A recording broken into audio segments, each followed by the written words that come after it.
ప్రతి ఆదివారం చేసే శ్రమదానం కార్యక్రమంలో ఈసారి గవర్నమెంట్ జనరల్ హాస్పిటల్కి రావడం జరిగింది. మొత్తం మున్సిపాలిటీ చైర్మన్, ముడా చైర్మన్, మిగతా నాయకులందరితోటి హాస్పిటల్ మొత్తం కూడా తిరిగినాం. హాస్పిటల్ సూపరింటెండెంట్, మిగతా డాక్టర్లు అందరితో కలిసి తిరిగినాం. చాలా విషయాలు మా దృష్టికి వచ్చినాయి.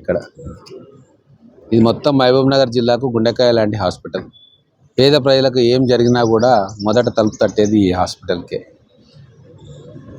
చాలా చేయాల్సిన పనులు చాలా ఉన్నాయి. గతంలో కొద్దిగా శ్రద్ధ చూపించుంటే ఈరోజు సమస్య ఇంత జటిలం అయ్యేది కాదు. చిన్న చిన్న విషయాలకు కూడా నెలల పాటు ఎదురు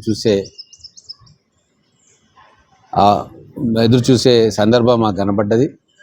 ఖచ్చితంగా శానిటేషన్ విషయంలో కానీ, డ్రైనేజ్ విషయంలో కానీ, తర్వాత ఓల్డ్ ఫర్నిచర్ను తీసివేసే విషయంలో కానీ, మిగతా చాలా విషయాల్లో నిర్లక్ష్యం కనబడ్డది. సో ఇప్పటి నుంచి అవి కాకుండా సిబ్బందికి కూడా ఆదేశాలు ఇవ్వడం జరిగింది.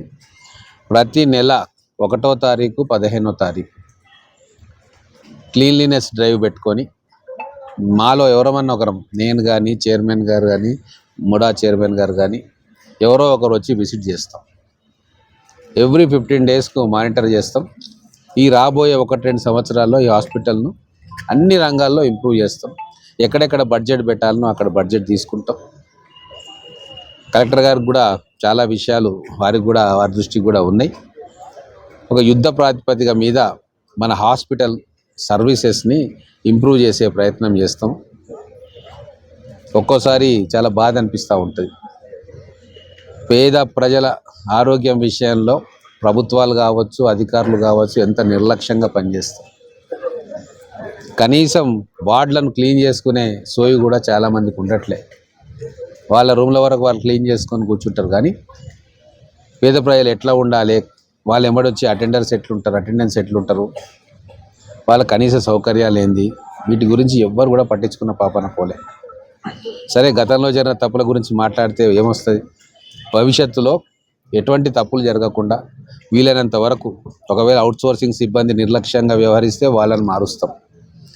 లేదు, ఇక్కడ శానిటేషన్ కావచ్చు, ప్లంబింగ్ కావచ్చు, లేకుంటే క్లీనింగ్ కావచ్చు, ఇంకా వేరే ఏ రకమైన పనులున్నా అవి పెండింగ్లో పడకుండా ఇప్పటి నుంచి మేము శ్రద్ధ వహిస్తాం. ఎవ్రీ 15 డేస్కి ఒకసారి మేము రివ్యూ తీసుకుంటాం, విజిట్ చేస్తాం. మేము ఒక 6 నెలల సమయంలో ప్రతి సర్వీస్ కూడా ఇంప్రూవ్ అయ్యేటట్టుగా అధికారులతోటి మాట్లాడతాం. పైన ప్రిన్సిపల్ సెక్రటరీ వాళ్ళతో కూడా మాట్లాడతాం. ఖచ్చితంగా ఉండాల్సిన ప్రమాణాల కంటే చాలా తక్కువగా, దిగువగా ఇక్కడ ప్రమాణాలు పాటిస్తూ ఉన్నారు. నిధుల కొరత కూడా ఒక ప్రాబ్లం ఇక్కడ. సో వాటన్నిటినీ అడ్రస్ చేసి దీన్ని ఏం చేయాలా, ఫండింగ్ రిసోర్సెస్ ఎట్లా తీసుకోవాలా, ఎటువైపు నుంచి సహాయం తీసుకోవాలి, సిఎస్ఆర్ని ఎట్లా ఉపయోగించుకోవాలనే దాని మీద జిల్లా అధికారులతో కలిసి ఒక సమగ్రమైన చర్చ చేసిన తర్వాత ఒక పాలసీని ఫార్ములేట్ చేసి, ఎట్లయితే నేను మహబూబ్ నగర్ విద్యానిధి అని చెప్పి ఒక కొత్త కార్యక్రమానికి శ్రీకారం చుడుతున్నాను, అటువంటి తరహాలోనే ఇంకో కార్యక్రమాన్ని ఉగాది తర్వాత ఆలోచన చేసి పేద ప్రజల వైద్యానికి, వాళ్ళ ట్రీట్మెంట్కు ఎటువంటి అసౌకర్యం కలగకుండా చేసే ప్రయత్నం మేము చేస్తాం.